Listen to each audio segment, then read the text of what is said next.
Okay, so we are on page 276, correct? Mm-hmm. So we still didn't finish really this long paragraph. That's paragraph 1, which really is divided into a whole bunch of paragraphs, and that was so the idea of this first paragraph is really to deal with Shema Yisrael Hashem Elokeinu Hashem Echad. He's just addressing the first line of Shema, and in that he says that there are a couple of different aspects that when we declaring Shema Yisrael Hashem Elokeinu Hashem Echad, we are addressing different points. First of all, we're addressing it from the point of creation, right? That everything that we see, that the multiplicity that we see, has one source, one creator that created everything, right? That is Hashem, the first Hashem, I would say. Then the second thing is that we're saying Elokeinu, He's our God, meaning that He's the source of all forces, that everything that occurs now, that everything is occurring now, everything also comes from God right now. The original creator is also the current guide of all affairs and gives the power to all other things that exist. The next thing we say is that not only that, we see lots of evil in the world. We see that there are things that seem to be going not according to plan. No, that's not true. Everything has a plan. Right? There's the evil was created in the beginning of creation in order to enable mankind to reach a certain end goal. And so everything that exists, the evil which seems to go against nature of God, against the purpose of God, against the goodness of God, no, Shema Yisrael Hashem Elokeinu Hashem Echad, Hashem is leading us towards the ultimate good, and so the evil is part of the plan, and so it's part of Hashem Echad. But furthermore, he says, and we really mentioned it as a paradox last time. I said it as a paradox last time, but really it's not such a paradox. He said that on one hand, the evil that exists, Shema Yisrael Hashem Elokeinu Hashem Echad, it's part of the plan, right? Because without evil in the world, there'll be no test. Without test, there will be no choice. Without choice, there'll be no way to earn your reward, right? So in other words, if there is evil in the world, there's free choice. Free choice means God gives a person the ability to do the right thing. So where is the oneness of God? It's in the existence of evil, you should be able to say, is part of oneness of God, right? On the other hand, he says that no, evil only exists because the true revelation of oneness of God is not revealed. Because had there been a true revelation of the oneness of God, that there'd be no evil in the world, right? Which is what we say, right? In the future, there will be one God, and His name is one, and everybody will realize it's one, and the evil will cease to exist. So then begs the question: is it the oneness of God that enables evil to exist, or is it the oneness of God that destroys the evil? Right? So we said it as last time we just said, okay, it's a paradox, but it's not really a paradox. It's very clear, or clear, somewhat clear. Meaning we understand that we said them in the first section, that right. He said in the first section that any evil that exists in the world comes from the concealment of God's line, right? Now, the conceal, because no evil comes directly from God, but Hashem conceals His essence, and as a result, that enables the possibility of creating whatever evil that exists, right? But the concealment of God enables the evil. Okay, so is the concealment of God part of God's plan? Absolutely, right? Absolutely, it's part of God's plan, because that's, again, how freedom of choice arises, right? Challenge, tests arises, right? On the other hand, it only comes about because a less than ideal state is formed. That less than ideal state is formed in order to reach the ideal state through the efforts of mankind, right? When the ideal state is reached, then evil ceases to exist, because the ideal state has been reached. Ideal state is reached when there is no concealment of God, when there is a total revelation of God. So in other words, the two things are not really contradictory, right? There's no contradictions. Yes, in the less than ideal state, oneness of God is you testify on the oneness of God, the existence of evil, which is the concealment of God. You testify that no, that concealment is part of the master plan. But it is only a temporary concealment in order to get to the ideal state, right? By you testifying that God is one, you are, in a certain sense, bringing the ideal state closer to reality, and so therefore, thereby removing this concealment, and thereby removing the evil that arose as a result of the concealment. Right? Yeah? Okay. So that's that, and that's where we are. So that's what he says. V'zeh zchus godolon. This is our great merit. This ability to unify Hashem, to be the witnesses of this whole master plan, and this is all included in the Shema Yisrael. Hashem Elokeinu. Hashem before the creation of the world. Hashem Elokeinu. Hashem now is our God. Hashem is in the future. Hashem Echad Shema Echad. That is all one. The God now, God then, God before. It's all the same one God with one master plan, and our revelation is making it happen. Our testimony makes the revelation happen. Okay, now let's see further. So we're in the second paragraph now on this page 276. V'hinei klal ha'hanhoga shel ha'olam hazeh mischalekes le'hanhogas hayom v'hanhogas halayla. The general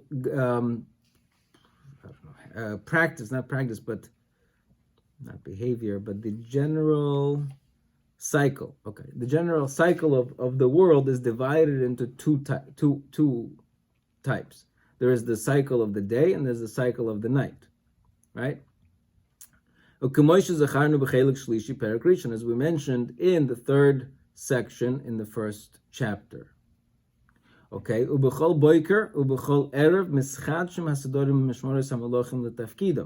every morning and every evening, right? The order of the malachim and the order of the mashmoros, these watches, or whatever that means, these watches, these I don't know what they're called, but they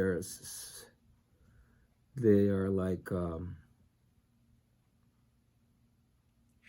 shifts. Thank you. Yes, shifts, right? Shifts within the heavenly abode, right? So they are changed every morning and every evening, like nurses, and 7 and 7, 7 to 7, right? Okay, ukafi seder anhaga, and according to the order of the cycle. Okay, I'm sorry, kafi seder anhaga, according to the order of the cycle. Ve'ulam anachnu bnei Yisrael, and therefore us Jews, nischayavnu lehoyd lamitas yichuda yisborach, we are obligated to testify on the truth of God's oneness, b'chol habechinos, in every type of existence, right? Perish, meaning b'chol bechinas hamitzvos, in every type of existence. Shehu levadai hamotzoi hamuchrach, because He is the only Creator that is absolute. B'chol hanimtzoyim, and all other creations, mimenu hem nimtzoyim aboy tluyim. They all created by Him, and they are all dependent on Him, right? In other words, so the reason why he's basically saying, why do we have to say Shema Yisrael Hashem Elokeinu Hashem Echad, is because each day is a new cycle. Each day represents a new kind of creation, and within that day there are two halves. There is the night half and there's the day half, and each one represents, like you said, different shifts. So our job is to say that all these shifts are all connected to one Creator. Right? It's not so that in other words, if we were only to say Shema Yisrael Hashem Elokeinu Echad by day, maybe we would say, God is the light, the God of day, but at night He loses His dominance. The answer is no. Shema Yisrael Hashem Elokeinu Hashem Echad, even by night, and so right. Okay, and vice versa. So bein bechinas hashlita, right? Whether we unify Him from the aspect of His dominion, shlita. Right? Shehu levada yisborach hashalit hamiyuchad. He is the sole ruler, unique ruler. Ve'ein poil she'ifal ela mikoyach u'reshus shenitim lo mimenu. And any other actor, right? Any other force that it has ability to act, only is able to act from the koyach and reshus that was given to him from God, bein bebechinas hanhoga, whether from the perspective of the cycle, the hainu she'af al pi she'hamesibois rabois, she'hamesibois rabois u'gedolos ve'amukois, even though there are many turn of events, seem to be turn of events, ein hamesabev elo echad, but there's only one spinner, ve'ein hatachlis elo echad, and there's only one goal. The Hainu who is Baruch Shemoy, that is He, God Himself, hamesabev esakol el tachlis hashlemus ha'amiti, that who is turning all the events in order to achieve complete and perfection. Right. So what is he? I'm not sure if I got this clear, but said this clear, but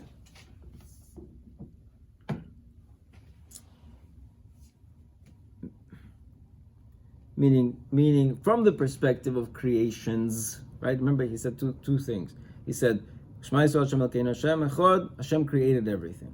Mm-hmm. Okay, so as far as the created everything, that's a declaration that you could say once a year. Rosh Hashanah, you say, God is the, Hayom Haras Elom, God created the world. Good enough. Why do we have to say Shema Yisrael Hashem Elokeinu Hashem Echad twice daily? That's the question that he's answering right now. So the reason why we say it twice daily is to focus not on the creation part of God, but it is to the providence or the sustenance part of God, right? So, and within the sustenance, he's saying that there are two layers. There's a layer of control and dominion, okay, and then there is a layer of direction, of guiding, right? Meaning that every power that exists, that power comes from God, originates from God, and therefore controlled by God. Mm-hmm. So that's one aspect of it, right? God is in control. The second, or I shouldn't say that, God, not God, but God gives that power. Mm-hmm. That power originates from God, right? Similar to creation. What I'm saying is similar to creation. Creation says God created this thing, right? The second part is God gives that thing force or sustenance. The next part is, okay, not only does God provide this thing force and sustenance, he's also actively guiding this thing to a particular destination, right? So that's providence, okay? So one is control and sustenance, the other one is direction and providence, okay? So that's why we have to say this twice daily, because we say this cycle is fully from God and guided by God.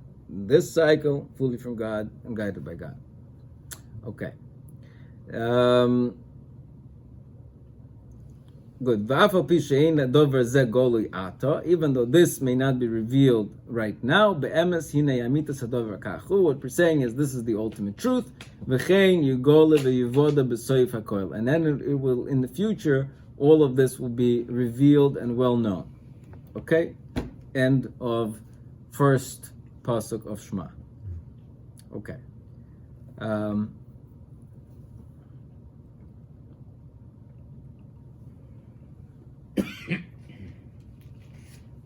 Good. All right. Good. I mean, I would just add that we say, there's really a machloikus in, right? We see in the Haggadah whether or not Shema is supposed to be recited twice daily. Right? Right? What is it? Ben Zoyma tells us, I'm 70 years old and I did not know that you're supposed to say Shema by night.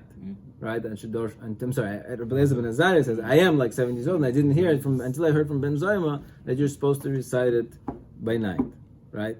So I always understood, what does that mean? What's he saying? He's saying is that by night we have a harder time.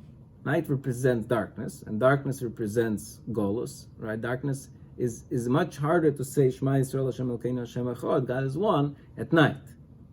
And the day, that's symbolic of revelation. It's easier. We understand why you say Shema Yisrael Hashem Elokeinu Hashem Echad.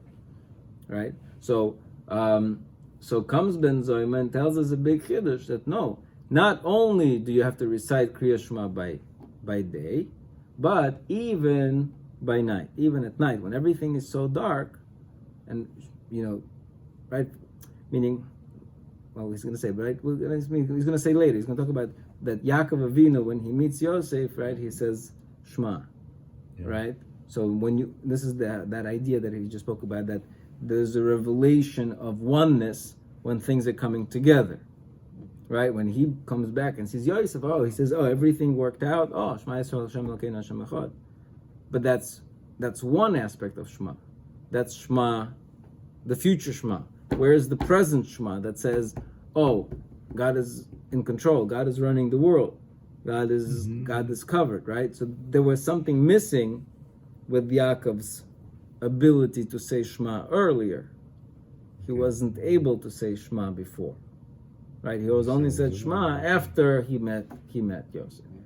So maybe, but that's what until Rabbi Elazar ben Azariah thought, at night you can't say Shema. You don't, just like we can't say Baruch Atoi V'Ameitiv on pain and suffering. We say Baruch Dayan Emes. We say the bracha, but a different bracha, right? So too, you would have thought that maybe you can. So says the Ben Zoyma, no, you still have to say Kriya Shema by night. Even in the darkness, you still say Shema by night, which is why we follow it up, right? In the morning we say Hashem Elokeichem Emes at the end, and then the V'Yatziv, which means that it's firmly standing. Emes V'Yatziv V'Nachon. So we say this is true and it's firm and it's 100%. At night we say Emes V'Emuna, and this is, faithful, right? We're saying that, we believe this to be true. We don't necessarily see it at night. Night is a very dark and confusing time. But V'Emuna, we believe this with our faith.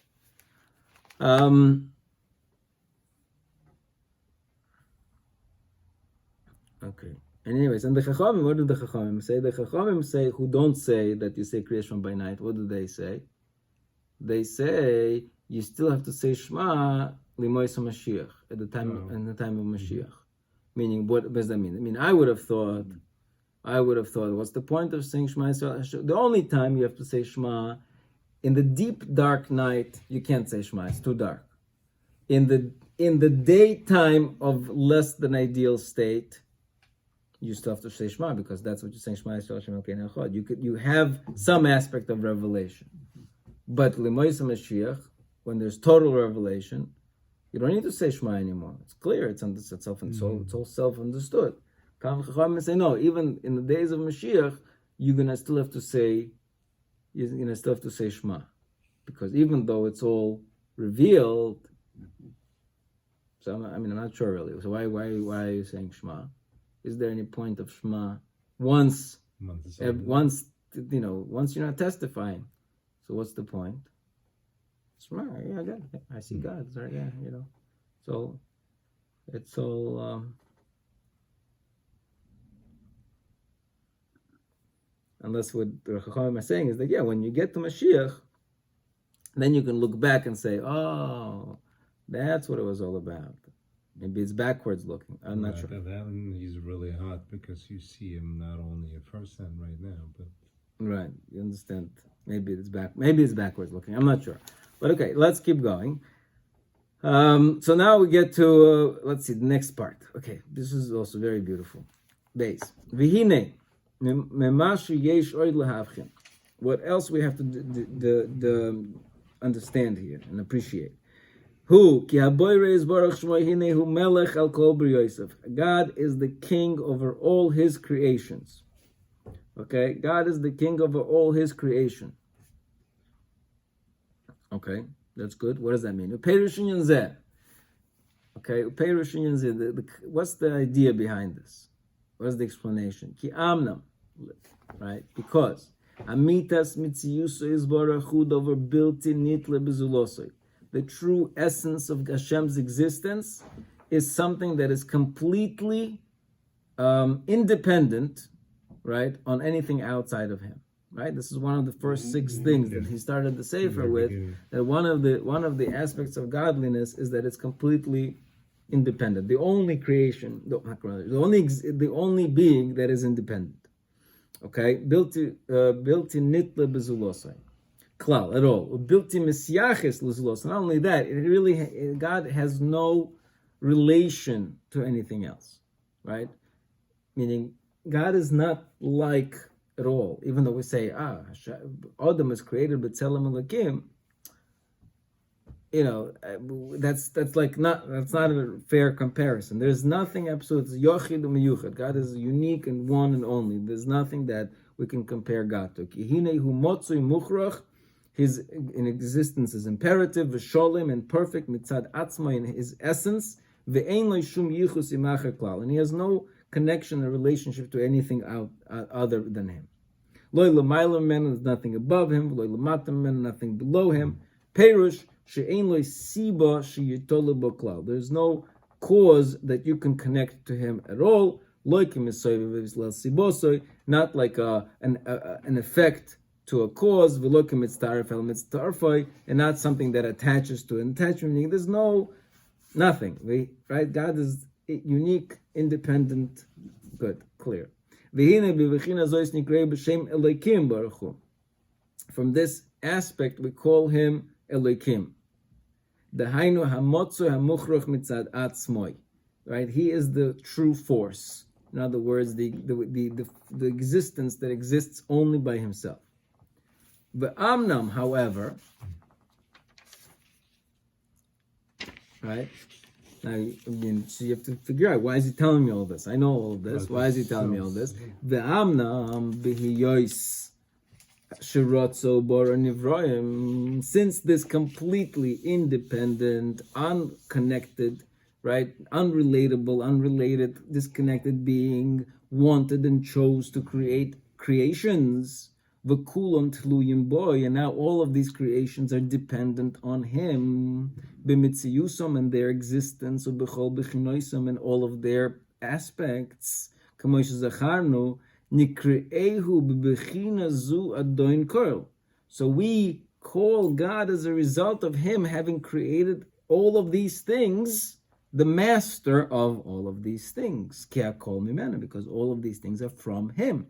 V'akol shelo, and all of the things belong to him. V'hu shalid b'kol kiretzoyna, and he has dominance over all these things in accordance to his will. You hear yet the big chiddush over here? The big chiddush?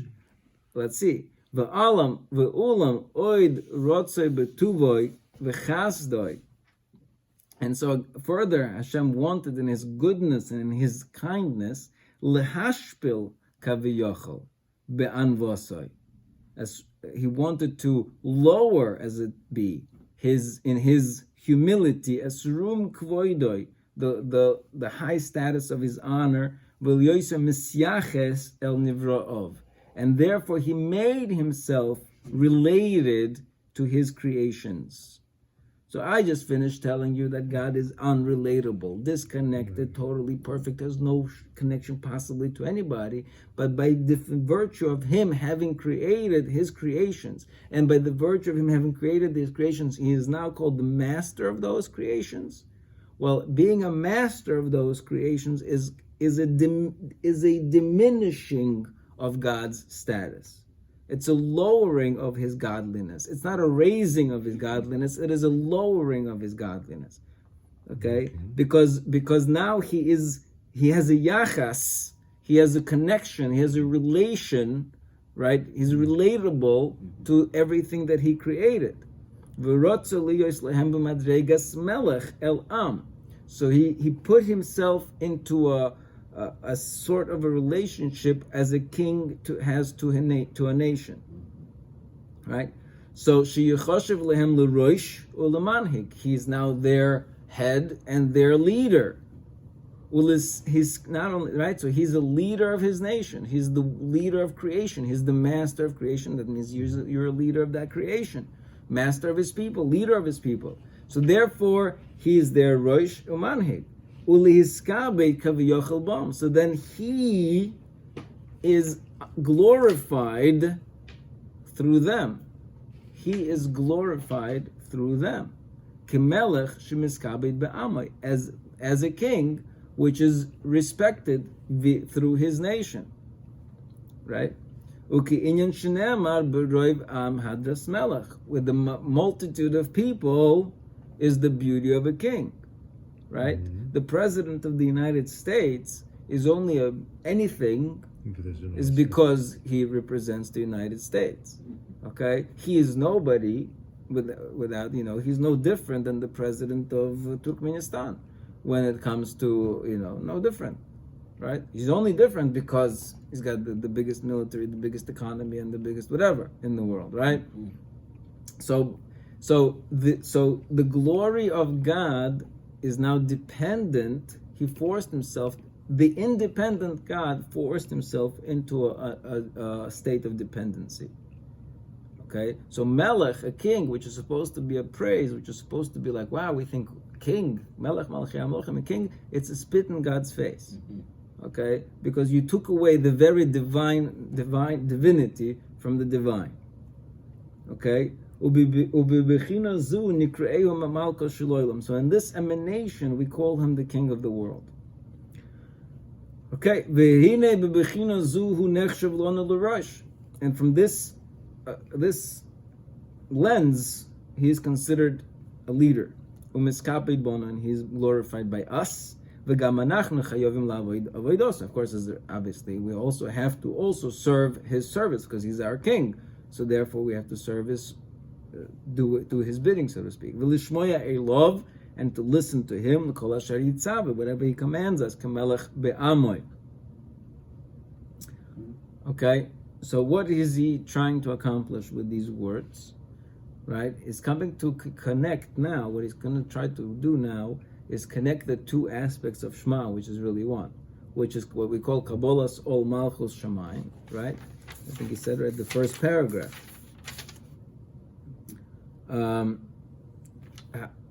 Right? He said before that there are two things that we got to do daily. One is Shema and one is prayer, right? And then he says, what is Kriya Shema?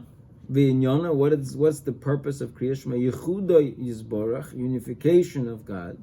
V'kabolas ol malchusoy, and the acceptance of the yoke of heaven, of kingship, right? So where is kabolas ol malchus shamayim in Shema? Where is kabolas ol malchus shamayim in Shema? Right, that's the question, and that's what he's leading into. How do we know that it's there? We know that it's there. How do we know that it must be there at least? Because we follow Shema Yisrael Hashem Elokeinu Hashem Echad with the words Baruch Shem Koi Melchusoy Le'olam Va'ed, right? Right? So it's got to be there somewhere. So he's coming to tell us that Hashem Melech is a downgrade for God. That's the first step. Okay, Hashem Melech is a downgrade of God's divinity. Good. Let's keep going.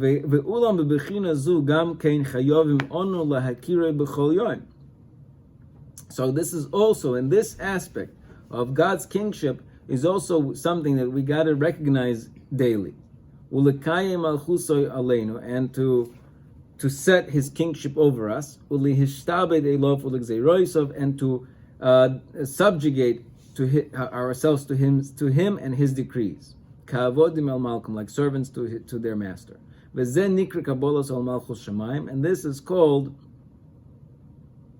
acceptance of the yoke of heaven. V'nichlal inyona b'pasuk zeh Shema Yisrael, and this idea is included in this pasuk of Shema Yisrael. The hainu, what does that mean? Ha'hoido b'dover zeh, an admission to this thing, shehu melech malchei amlochim, that He is the King of all kings, moilech b'chol b'riyosov, ha'elyonim v'hatachtonim. He rules over all of His creations above and below. V'kibul oil malchusoy, and the v'kibul oil malchusoy v'ishtar b'deilo k'mosh zacharnu. I'm not sure how to read that line, but basically, and we accept His yoke, and we subjugate ourselves to Him. Okay, so in this he doesn't speak out, at least not here. And that is that he just told us in the previous paragraph, he just told us that God's oneness, right, has two aspects to it, right? There's the aspects that's less ideal, and then there's the aspects during the ideal, right? Evil that exists seems to go against the dominion of God, right? Because, can't you get a grip? Can't you control the situation? I mean, what's going on? Why are you letting this? Why are you letting this happen, right? So we're saying, okay, I'm letting this happen for a reason, right? But I am in control. When God's fully revealed, His full control is revealed, right? So when we're saying that God is one, in a certain sense, we are saying that nothing is outside of His control. That was the last thing that He said, right? That twice a day, day and night, we make sure to say that everything is within God's control, and everything is guided to that purpose, right? So, meaning oneness, by definition, means that everything is under the dominion of God, right? Even evil, the multiplicity and evil, everything is under God's control, right? So that is what Malchus means. Malchus means control, right? Malchus means control. That's what it means. So Kabbalah, once you say Shema Yisrael Hashem Elokeinu Hashem Echad, you are also saying God is in control. God is king, right? In control of you and everything else, right? So God, right? But Yichud Hashem and Malchus is one thing. It's not two separate things. It's one thing, right? Right. It's one thing. Well, Yichud Hashem and Malchus is one thing. What did I want to say? Okay. Oh, which is also, by the way, just to remind ourselves that we have on Rosh Hashanah, we have Malchi, Zichronos, and Shofros, right? And for each theme of Malchi, Zichronos, and Shofros, we read 10 psukim from 3 from Torah, 3 from Nevi'im, 3 from Ksuvim, and then we end off with the 10th pasuk from the Torah again. Right, that's the theme. So what's the 10th pasuk from the Torah that we bring? Shema Yisrael Hashem Elokeinu Hashem Echad. Again, where's the Malchus here? This doesn't say the word Melech. All the other psukim say Melech. The answer is Yichud Hashem by definition means Malchus, means control, means dominion, means revelation of God's oneness. Okay, so that's why Kabbalah Malchus Shemaim is built into Shema Yisrael Hashem Elokeinu Hashem Echad. And the only thing that he's saying is this idea that aspect of kingship is a downgrade, meaning by us. So he allowed himself to be downgraded in order that we should proclaim him to be king, in order that his oneness and his kingship would be dependent on us. Again, also, just like we say in Rosh Hashanah, and we will give him the crown of kingship. We're going to give God the crown of kingship, right? But yeah, he put himself into a position where Shema Yisrael Hashem Elokeinu Hashem Echad, it's us saying we're subjugated to you because you are our king, but us saying that we are subjugated to you means we are crowning you as our king. So we're giving you the crown. By us saying that we're subjugated to you, we're giving you the crown, right? Okay. So that's I'm always reminded of the this tradition of Napoleon and Charlemagne, where both when they were crowned by the Pope, right? Both Charlemagne started to think he ripped the crown out of the hands of the Pope and put it on himself to show that nobody crowns me king, right? I crown myself king. And then Napoleon, when he was also made king, he also did the same shtick. Anyways, but God is not like that. God said, you know what? I will let you crown me as your king. Okay, let's keep going. Gimel.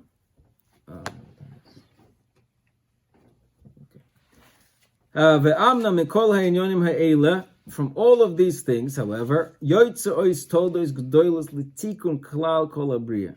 Right? All of these things accomplish a great rectification of the entire creation. V'zeh ki ulam sidrei abriya v'koinin noiseha misudorim b'derech. All of the things that exist are arranged in such a way shekasher malchuso yizborach shmoi noidas. When God's kingship is known, umoidim bo kol bruyot, and all of the creations admit to it. Nimtza b'abruim kol toy v'kol shalva. So then the entire creation and all the people and all the creations, they're filled with goodness and shalva and tranquility. V'abracha misrabes, and blessing is increased.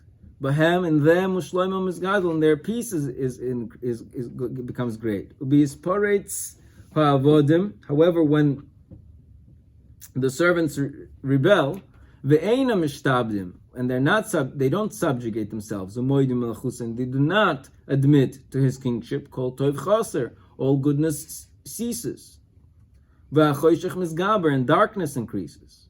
V'harosh sheletas, and evil becomes dominant. Okay? V'hinei nimshachim Derech HaShem eile b'chol chelkei abriya.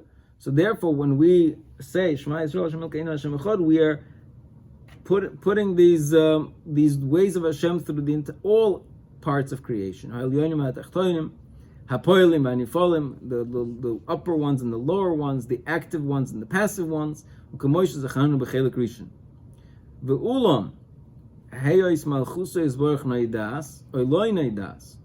This, whether Hashem's kingship is known or not known, is all dependent on the actions of the ones that are below. And all this was explained previously. What is necessary for us right now,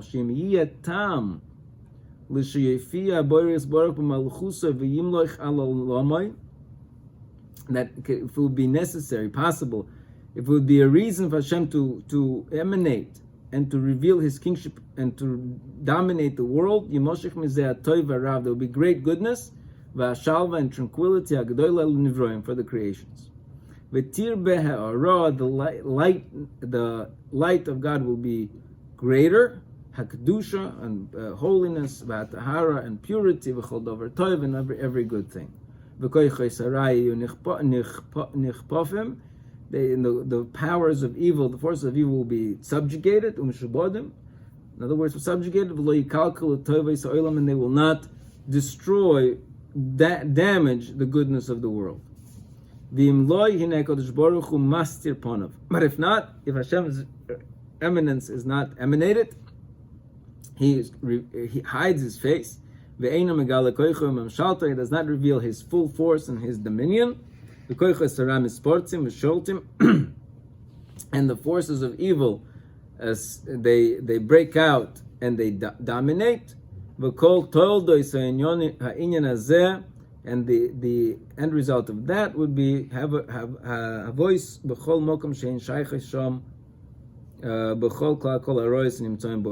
of the bad that will exist in the world. Okay, so that just sets up this idea that that with God's kingship comes goodness, and with God's lack of kingship comes bad things. So therefore, if Jews strengthen themselves in this matter, and they accept God's kingship and they admit to it, belibom, in their hearts, ubefihem, and in their mouths, they therefore bring out this emanation of God in the world. And as a result, the forces of evil, they are softened, they are brought under the dominion hatov of the good. And as a result, a blessing is brought down into the world. And when we testify on God's oneness, in proportion to that, we will be answered. Hashem is also raised in His oneness and He is strengthened. and as a result, he brings further rectification upon rectification. In true tikkun of revealing God's oneness. We bring ourselves an inch closer to that final revelation of God's oneness. And Hashem fulfills His plan, which is to set up the world on goodness and perfection. Okay, so that just brings it all together. Here is that accepting God's malchus and testifying to His yichud all comes together as one, as actual revelation of Godness, and therefore bringing down blessing into the world. Okay, so it's very powerful stuff. I mean, this Shema Yisrael Hashem Elokeinu Hashem Echad becomes a very, very powerful phrase. Okay. ומה שצריך שתבין בזה הוא שאין כל הדברים האלה אמורים. Now we have to understand that not all of these things are said אלא שיהיה תיקון הבריאה מצד בני האדם.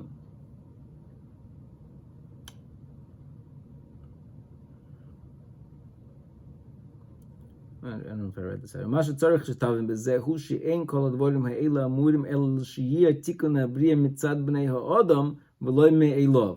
Right? All of this we're saying is that the transformation from the less ideal state into the ideal state has to come through mankind. Now the cycle is already put in place. And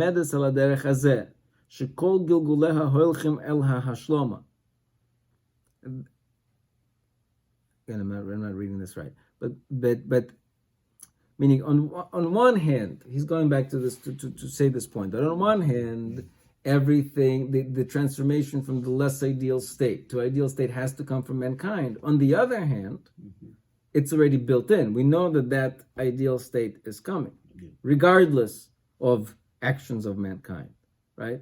So on one hand, it has to be through the actions of mankind, because that's the whole purpose. On the other hand, it's going to happen regardless of the actions of mankind. It's already arranged on this way that whatever occurs, any diversions or diversions, it's all going to end up in perfection. This is what HaKadosh Baruch Hu is guiding the ship toward with his goodness and his strength. But rather the decree of his wisdom was that this should be done with the hands of mankind. In other words, it's almost like, there is a moving train, and we're kind of like we're pushing it along, even though it's like moving anyway. But it looks like we're doing it. But we get the schus as if we're doing it. Because then they are truly perfected, because they are the ones who made this happen. And the perfection also on a higher level, since the creations themselves are the masters of that perfection. Again, all of this was already said in section 1. Comes out that this is really the core of all these things. That what Hashem arranged in order to perfect His creations, should be brought into being with the hands of mankind. Okay, so this paragraph doesn't seem to give me anything new. I think he just has to speak out what he already said before. What we said before. I don't know, whatever. Okay. All right.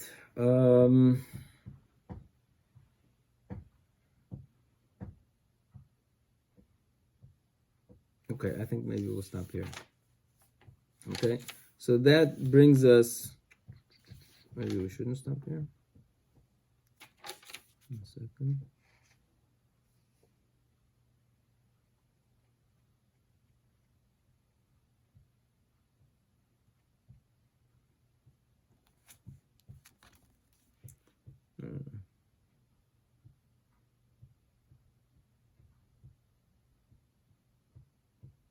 Okay, let's stop.